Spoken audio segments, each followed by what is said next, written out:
Assalamualaikum warahmatullahi wabarakatuh. Perkenalkan, nama saya Azizah Nurul Fatilah. Saat ini saya merupakan mahasiswi program studi Magister Pendidikan Islam Anak Usia Dini Universitas Islam Negeri Sunan Kalijaga, Yogyakarta. Video ini dibuat untuk memenuhi tugas ujian akhir semester mata kuliah pengembangan kreativitas dan permainan edukatif anak usia dini dengan dosen pengampu yaitu Bapak Dr. Hamim Zerkasih Putro MSI. Dalam video ini saya akan mengambil sebuah tema yaitu mengembangkan kreativitas anak saat di rumah saja selama pandemi COVID-19. Sejak sekitar akhir tahun 2019, dunia digemparkan dengan munculnya sebuah wabah penyakit baru yang berasal dari Wuhan, salah satu kota di negara Cina. Penyakit tersebut disebabkan oleh virus yang dikenal dengan sebutan Coronavirus Disease 2019 atau COVID-19. Virus ini kemudian menyebar ke berbagai negara di dunia, termasuk Indonesia. Sejak ditemukannya 2 kasus positif COVID-19 pada awal bulan Maret 2020, kasus wabah ini terus meningkat dan menyebar ke berbagai wilayah Indonesia. Hingga pada sekitar awal bulan April, pemerintah mengeluarkan sebuah kebijakan yang tertuang dalam Peraturan Menteri Kesehatan Republik Indonesia Nomor 9 Tahun 2020 tentang Pedoman Pembatasan Sosial Berskala Besar atau PSBB. Dalam rangka percepatan penanganan Coronavirus Disease 2019. Pelaksanaan PSBB ini meliputi peliburan sekolah dan tempat kerja, pembatasan kegiatan keagamaan, kegiatan di tempat atau fasilitas umum, kegiatan sosial dan budaya, moda transportasi, serta pembatasan kegiatan lainnya yang terkait dengan aspek pertahanan dan keamanan. Dengan adanya kebijakan PSBB tersebut, masyarakat dianjurkan untuk tetap tinggal di rumah. Sebab segala aktivitas di luar rumah seperti kegiatan pendidikan, kerja, hingga peribadatan yang menimbulkan kerumunan banyak orang yang dapat memicu percepatan penyebaran COVID-19 ditiadakan. Hashtag di rumah saja pun banyak digaungkan dan menjadi viral di berbagai media sosial seperti Twitter, Facebook, dan Instagram. Hal tersebut ramai dilakukan oleh banyak orang, mulai dari masyarakat biasa, akademisi, politisi, hingga artis sebagai public figure. Hal ini dilakukan dengan tujuan untuk saling mengingatkan agar seluruh masyarakat Indonesia sama-sama bergotong royong dalam menekan laju penyebaran virus ini. Adanya kebijakan PSBB ini sebenarnya memiliki tujuan yang baik, yaitu guna menekan laju penyebaran COVID-19 di Indonesia. Namun kenyataannya, adanya kebijakan ini juga menimbulkan dampak negatif kepada anak. Melansir dari laman tirto.id bahwa kebijakan PSBB dinyatakan tidak ramah anak, sehingga kasus kekerasan anak meningkat selama dijalankannya kebijakan tersebut. Data dari Sistem Informasi Online Perlindungan Perempuan dan Anak atau Sinfoni milik Kementerian Pemberdayaan Perempuan dan Perlindungan Anak atau PPPA menunjukkan bahwa setidaknya ada sekitar 400 lebih anak yang menjadi korban kekerasan selama adanya wabah COVID-19 yang menyerang Indonesia. Data kasus yang terjadi selama kurun waktu 2 Maret hingga 25 April tersebut didominasi oleh anak perempuan sebagai korban tindak kekerasan. Meningkatnya kasus kekerasan pada anak ini dapat disebabkan karena kondisi orang tua yang kesulitan dalam hal ekonomi namun harus di rumah saja, sehingga emosinya meningkat dan melampiaskannya ke anggota keluarga di rumah. Sementara itu, dihadapkan dengan kondisi anak yang biasanya bisa pergi bersekolah, bermain bersama teman-temannya, namun sekarang hanya boleh berdiam diri di rumah. Keadaan yang dapat memicu anak menjadi lebih rebel dari biasanya. Sehingga hal tersebut dapat memicu terjadinya kekerasan pada anak. di keluarga. Meningkatnya kasus kekerasan pada anak di tengah pandemi COVID-19 ini tentu menjadi keprihatinan bagi kita semua. Padahal disebutkan dalam Undang-Undang Nomor 23 Tahun 2003 tentang Perlindungan Anak Bab 3 Perihal Hak dan Kewajiban Anak Pasal 4 bahwa setiap anak berhak untuk dapat hidup, tumbuh, berkembang, dan berpartisipasi secara wajar sesuai dengan harkat dan martabat kemanusiaan, serta mendapat perlindungan dari kekerasan dan diskriminasi.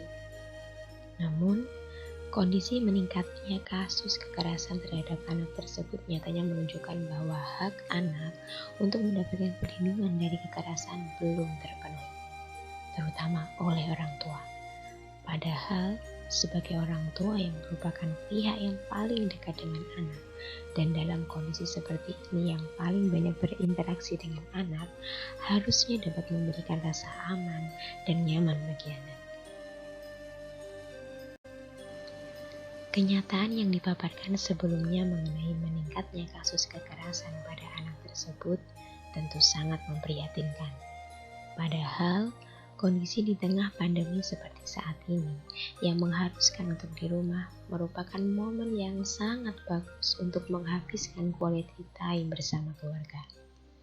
Orang tua harusnya bisa memanfaatkan momen tersebut untuk melakukan hal-hal positif bersama anak.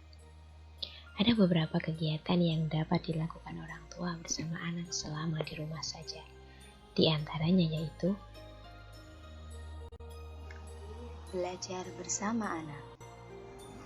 Sebagai dampak dari adanya wabah COVID-19 terhadap pendidikan di Indonesia yaitu diterapkannya sistem pembelajaran jarak jauh yang dikenal dengan istilah study from home. Dalam penerapan study from home di lembaga-lembaga pendidikan, pada umumnya anak diberikan tugas untuk dikerjakan di rumah.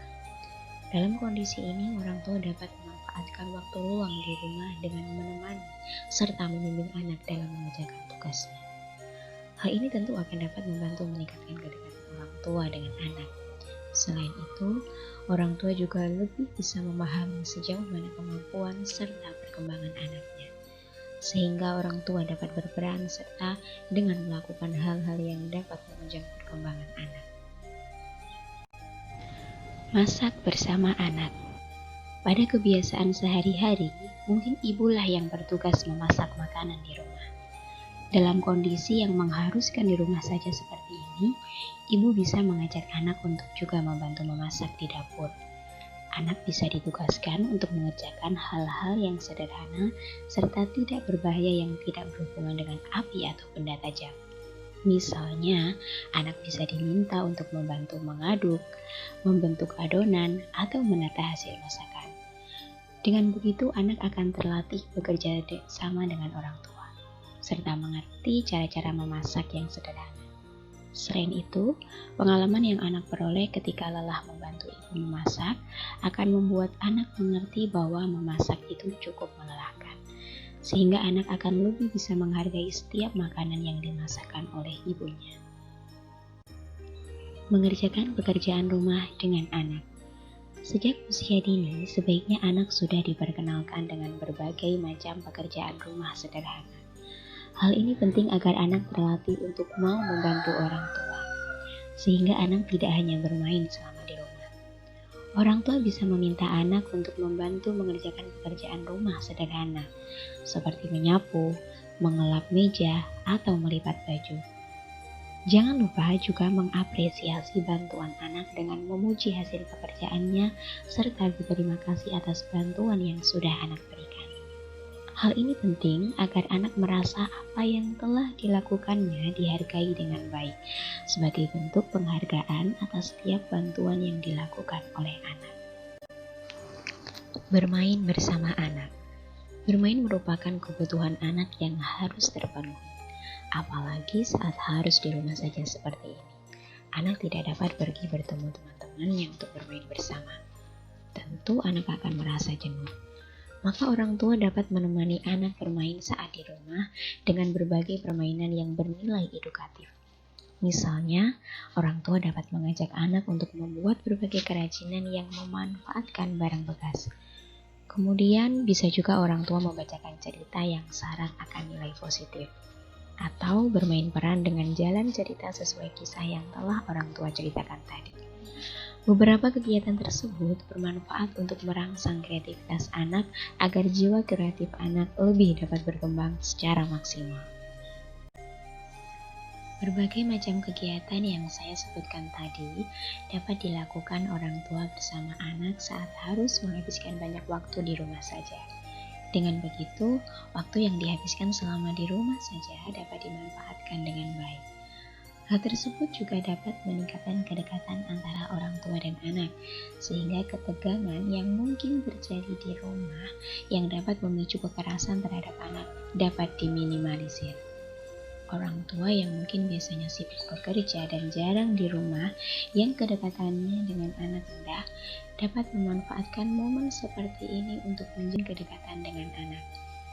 Dengan banyak menghabiskan waktu bersama anak, orang tua akan lebih bisa memahami kondisi serta perkembangan anak.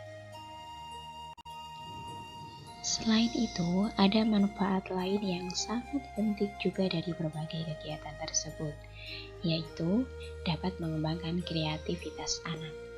Tahukah Anda bahwa kreativitas sangatlah penting untuk dikembangkan pada diri anak sejak usia dini? Ketika anak memiliki kreativitas tinggi, ia akan berani mencoba hal-hal baru, atau bahkan menciptakan atau membuat sesuatu yang baru. Jiwa kreatif yang dimiliki anak juga akan dapat membantu anak tanggap dalam menghadapi berbagai kondisi yang mungkin belum ia alami sebelumnya. Hal inilah yang harus dimiliki anak di masa saat ini. Sebab, saat ini bukan lagi orang yang pandai atau pintar yang dapat berkembang sukses, melainkan orang yang kreatif. Jika dilihat saat ini, adanya jasa ojek online, sistem belanja online, bimbingan belajar online, merupakan hasil karya dari mereka-mereka yang memiliki jiwa kreatif untuk menciptakan ide-ide baru. Oleh sebab itulah, kreativitas harus dikembangkan pada diri anak sejak usia dini, agar anak memiliki bekal serta kesiapan dalam menghadapi kehidupannya kelak saat dewasa.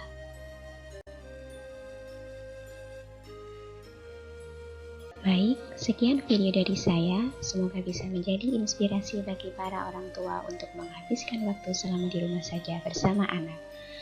Semoga kita semua selalu sehat dan semoga video ini bermanfaat. Terima kasih sudah menonton video saya. Jangan lupa like and share. Dan satu lagi, jangan lupa subscribe. Terima kasih. Wassalamualaikum warahmatullahi wabarakatuh.